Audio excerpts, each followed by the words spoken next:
ನಮಸ್ತೆ ಸ್ನೇಹಿತರೆ, ಯಾರೆಲ್ಲ ಈ ವಿಡಿಯೋನ ನೋಡ್ತಾ ಇದ್ದೀರಾ, ಪ್ಲೀಸ್ ಲೈಕ್ ಮಾಡಿ. ನೀವು ನೀಡುವ ಲೈಕ್ ಈ ಮಾಹಿತಿಯನ್ನು ಹೆಚ್ಚು ಜನರಿಗೆ ತಲುಪುವಂತೆ ಮಾಡುತ್ತದೆ. ಬನ್ನಿ ಸ್ನೇಹಿತರೆ, ಇವತ್ತಿನ ಟಾಪಿಕ್ ಬಂದು ಒಂದು ಇಂಟ್ರೆಸ್ಟಿಂಗ್ ಸ್ಟೋರಿಯನ್ನು ತಿಳಿದುಕೊಳ್ಳೋಣ. 100 ಕೋಟಿ ನಿಧಿಯನ್ನು ಹೊರಟ 6 ಹಡಗುಗಳು ಮಾಯವಾಗಿದ್ದು ಎಲ್ಲಿ? ಭಾರತದಿಂದಲೂ ಹೊರಟಿತ್ತು ಒಂದು ಹಡಗು. ಶತಮಾನಗಳಿಂದಲೂ ಸಮುದ್ರ ಮಾರ್ಗವಾಗಿ ವ್ಯಾಪಾರ ವಹಿವಾಟುಗಳು ನಡೆಯುತ್ತಿತ್ತು. ಬ್ರಿಟಿಷರ ಆಳ್ವಿಕೆಯಲ್ಲಿ ಬ್ರಿಟಿಷರು ಅನೇಕ ದೇಶಗಳಿಂದ ನಿಧಿಯನ್ನು ಲೂಟಿ ಮಾಡಲು ಮತ್ತು ಅದನ್ನು ಇಂಗ್ಲೆಂಡಿಗೆ ಕೊಂಡೊಯ್ಯಲು ಪ್ರಯತ್ನಿಸಿದರು. ದೇಶಗಳ ನಡುವೆ ಯುದ್ಧ ನಡೆದಾಗಲೂ ಸಮುದ್ರ ಮಾರ್ಗದ ಮೂಲಕವೇ ಶಸ್ತ್ರಾಸ್ತ್ರ, ಸೈನಿಕರ ಪಡೆ, ಆಹಾರವನ್ನು ಸಾಗಿಸಲಾಗುತ್ತಿತ್ತು. ಯುದ್ಧದ ಸಂದರ್ಭದಲ್ಲಿ ಕೆಲ ದೇಶಗಳು ಲೂಟಿ ಹೊಡೆದ ನಿಧಿಯನ್ನು ತಮ್ಮೂರಿಗೆ ಸಮುದ್ರ ಮಾರ್ಗದ ಮೂಲಕವೇ ಸಾಗಿಸುತ್ತಿದ್ದರು. ಆದರೆ ಕೆಲ ಹಡಗುಗಳು ಮಾರ್ಗ ಮಧ್ಯೆಯೇ ನಾಪತ್ತೆಯಾಗುತ್ತಿದ್ದವು. ಇಂದು ನಾವು ನಿಮಗೆ ಅಂತಹುದೇ 6 ಹಡಗುಗಳ ಬಗ್ಗೆ ಹೇಳುತ್ತಿದ್ದೇವೆ. ಸುಮಾರು 300 ವರ್ಷಗಳ ಹಿಂದೆ ಕ್ಯೂಬಾದಿಂದ ಹೊರಟಿದ್ದ ಹಡಗು ವೆಸ್ಟ್ ಪಾಮ್ ಬೀಚ್ನಲ್ಲಿ ಮುಳುಗಿತು. ಇದು ಸ್ಪೇನ್ ರಾಜನಿಗೆ ಕಳುಹಿಸಲಾದ ಅಪರೂಪದ ನಾಣ್ಯ ಸೇರಿದಂತೆ $1 ಮಿಲಿಯನ್ಗಿಂತಲೂ ಹೆಚ್ಚು ಮೌಲ್ಯದ ಚಿನ್ನದ ಕಲಾಕೃತಿಗಳಿಂದ ತುಂಬಿತ್ತು. ಇಂದಿನ ಕಾಲದಲ್ಲಿ ಇದರ ಬೆಲೆ ಕೋಟ್ಯಾಂತರ ರೂಪಾಯಿ ಆಗುತ್ತದೆ. ಕ್ಯೂಬಾದಿಂದ ಹೊರಟಿದ್ದ ಈ ನಿಧಿಯು ಕೇವಲ ಸಮುದ್ರದ 5 ಅಡಿ ಆಳದಲ್ಲಿ ನೀರಿನಲ್ಲಿತ್ತು. ಆದರೆ ಯಾರಿಗೂ ಅದನ್ನು ಕಂಡುಹಿಡಿಯಲು ಸಾಧ್ಯವಾಗಲಿಲ್ಲ. ನಂತರ ನಿಧಿ ಬೇಟೆಗಾರ ಸ್ಕಿಮಿಡ್ಸ್ ಎಂಬುವರು ಇದನ್ನು ಹುಡುಕಿದರು. ಈ ಫ್ಲೀಟ್ ಅನ್ನು 1715 ಟ್ರೆಷರ್ ಫ್ಲೀಟ್ ಎಂದು ಕರೆಯುತ್ತಾರೆ. ಇದನ್ನು ನಿಧಿ ಬೇಟೆಗಾರ ಸ್ಕಿಮಿಡ್ಸ್ ಕಂಡುಹಿಡಿದರು. 1942ರಲ್ಲಿ ಭಾರತದಿಂದ ಇಂಗ್ಲೆಂಡ್ಗೆ ಪ್ರಯಾಣಿಸುತ್ತಿದ್ದ ಬ್ರಿಟಿಷ್ ಸ್ಟೀಮ್ ಹಡಗೊಂದು ಜರ್ಮನ್ ಯು-ಬೋಟ್ಗೆ ಡಿಕ್ಕಿ ಹೊಡೆದು ಸೇಂಟ್ ಹೆಲೆನಾ ಅಟ್ಲಾಂಟಿಕ್ ದ್ವೀಪದಲ್ಲಿ ಮುಳುಗಿತ್ತು. ಇದನ್ನು ಏಪ್ರಿಲ್ 2015ರಲ್ಲಿ ಕಂಡುಹಿಡಿಯಲಾಯಿತು.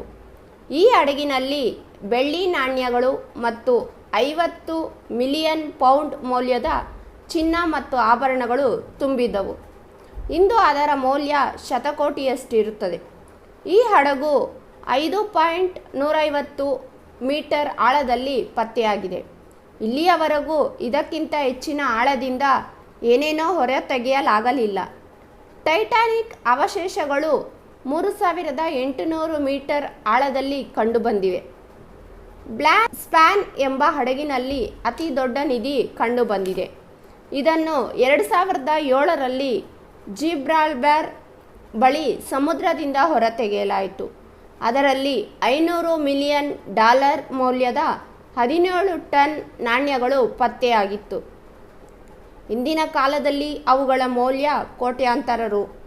ನಂತರ ಈ ನಿಧಿಯ ಮೇಲೆ ಅಮೆರಿಕ ಮತ್ತು ಸ್ಪೇನ್ ಸರ್ಕಾರಗಳು ಅದರ ಮೇಲೆ ಹಕ್ಕು ಸಾಧಿಸಲು ಪ್ರಾರಂಭಿಸಿದವು. 5 ವರ್ಷಗಳ ದಾವೆಯ ನಂತರ ನಿರ್ಧಾರವು ಸ್ಪೇನ್ ಪರವಾಗಿ ಬಂದಿತು. ಆ ನಂತರ ಈ ಸಂಪೂರ್ಣ ಸಂಪತ್ತು ಸಮುದ್ರದಲ್ಲಿ ಕೊಚ್ಚಿ ಹೋಗಿದೆ ಎಂದು ಹೇಳಲಾಗುತ್ತದೆ. ಡೊಮಿನಿಕನ್ ರಿಪಬ್ಲಿಕನ್ ಪಟ್ಟಣದಲ್ಲಿ ಒಬ್ಬ ಮುದುಕ ಕೆಲವು ನಾಣ್ಯಗಳನ್ನು ಮಾರುತ್ತಿದ್ದನು. ತಜ್ಞರು ಅವುಗಳನ್ನು ನೋಡಿ ದಿಗ್ಭ್ರಮೆಗೊಂಡರು. ಇದು ವಿಶ್ವದ ಅತ್ಯಂತ ಹಳೆಯ ನಾಣ್ಯ ಎಂದು ಪತ್ತೆಯಾಗಿತ್ತು. ಇದಾದ ಬಳಿಕ ಅದನ್ನು ಹುಡುಕಿದಾಗ ಅತ್ಯಂತ ಹಳೆಯ ಹಡಗಿನ ನಿಧಿಯಿಂದ ಬಂದಿರುವುದು ಪತ್ತೆಯಾಗಿದೆ. ಡೀಪ್ ಬ್ಲೂ ಮರೈನ್ ತಂಡವು ಸೈಡ್ ಸ್ಕ್ಯಾನರ್ ಬಳಸಿ ತನಿಖೆ ನಡೆಸಿದಾಗ ಅವಶೇಷಗಳಲ್ಲಿ 1535ರ ಚಿನ್ನದ ನಾಣ್ಯಗಳು, ಚಿನ್ನದ ಪ್ರತಿಮೆಗಳು, ಪ್ರಾಚೀನ ಮಯಾನ್ ಕಾಲದ ಆಭರಣಗಳು ಇರುವುದು ಕಂಡುಬಂದಿದೆ. 4 ನಾಣ್ಯಗಳ ಸೆಟ್ ಬೆಲೆ ಬರೋಬ್ಬರಿ $1 ಮಿಲಿಯನ್ ಆಗಿತ್ತು. ಡೀಪ್ ಬ್ಲೂ ಮರೈನ್ ಮತ್ತು ಡೊಮಿನಿಕನ್ ರಿಪಬ್ಲಿಕ್ ಸರ್ಕಾರವು ನಿಧಿಯನ್ನು 2 ಭಾಗಗಳನ್ನಾಗಿ ಹಂಚಿಕೊಂಡವು. ಟೈಟಾನಿಕ್ ಬಹುಶಃ ಸಾರ್ವಕಾಲಿಕ ಅತ್ಯಂತ ಪ್ರಸಿದ್ಧ ನೌಕೆಯ ದುರಂತವಾಗಿದೆ. ಅದರಲ್ಲಿ $300 ಮಿಲಿಯನ್ ಮೌಲ್ಯದ ವಜ್ರಗಳಿದ್ದು ಎಂದು ಹೇಳಲಾಗಿದೆ. 2012ರಲ್ಲಿ ಟೈಟಾನಿಕ್ ಶತಮಾನೋತ್ಸವದ ಸಂದರ್ಭದಲ್ಲಿ 6,000 ವಸ್ತುಗಳನ್ನು ಮಾರಾಟ ಮಾಡಲಾಗಿತ್ತು. ಇದರಲ್ಲಿ ವಜ್ರದ ಕಡಗಗಳು, ಪಾತ್ರೆಗಳು ಮತ್ತು ಕೆಲವು ವಸ್ತುಗಳು ಸೇರಿದ್ದವು.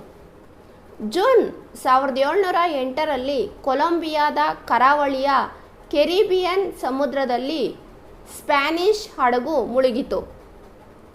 ಈ ಹಡಗನ್ನು ಇತ್ತೀಚೆಗೆ ಪತ್ತೆ ಮಾಡಲಾಗಿದೆ. ಈ ಹಡಗಿನಲ್ಲಿ 200 ಟನ್ ಬೆಳ್ಳಿ, 110 ಲಕ್ಷ ಚಿನ್ನದ ನಾಣ್ಯಗಳು, ಸಾವಿರಾರು ವಜ್ರಗಳು, ಪಚ್ಚೆಗಳು ಮತ್ತು ರತ್ನಗಳನ್ನು ತುಂಬಲಾಗಿತ್ತು ಎಂದು ಹೇಳಲಾಗುತ್ತಿತ್ತು. ತಜ್ಞರ ಪ್ರಕಾರ ಇಂದಿನ ಸಮಯದಲ್ಲಿ ಅದರ ಮೌಲ್ಯವು 1600 ಶತಕೋಟಿಗಿಂತ ಹೆಚ್ಚು ಇರುತ್ತದೆ. ಹಡಗನ್ನು ಇನ್ನೂ ಹೊರತೆಗೆಯಲಾಗಿದೆ, ಆದರೆ ಈ ಹಡಗು ತಮಗೇ ಸೇರಿದ್ದು ಎಂದು ಹಲವರು ಮುಂದೆ ಬಂದಿದ್ದಾರೆ. ಸ್ನೇಹಿತರೆ, ಇಂತಹ ಇನ್ನೂ ಅನೇಕ ಮಾಹಿತಿಗಳನ್ನು ತಿಳಿಯಬೇಕಾದರೆ ನನ್ನ ಚಾನಲನ್ನು ಸಬ್ಸ್ಕ್ರೈಬ್ ಮಾಡಿಕೊಳ್ಳುವುದನ್ನು ಮರೆಯಬೇಡಿ. ಈ ವಿಡಿಯೋವನ್ನು ಪೂರ್ತಿಯಾಗಿ ವೀಕ್ಷಿಸಿದ್ದಕ್ಕಾಗಿ ಥ್ಯಾಂಕ್ ಯು ಫಾರ್ ವಾಚಿಂಗ್.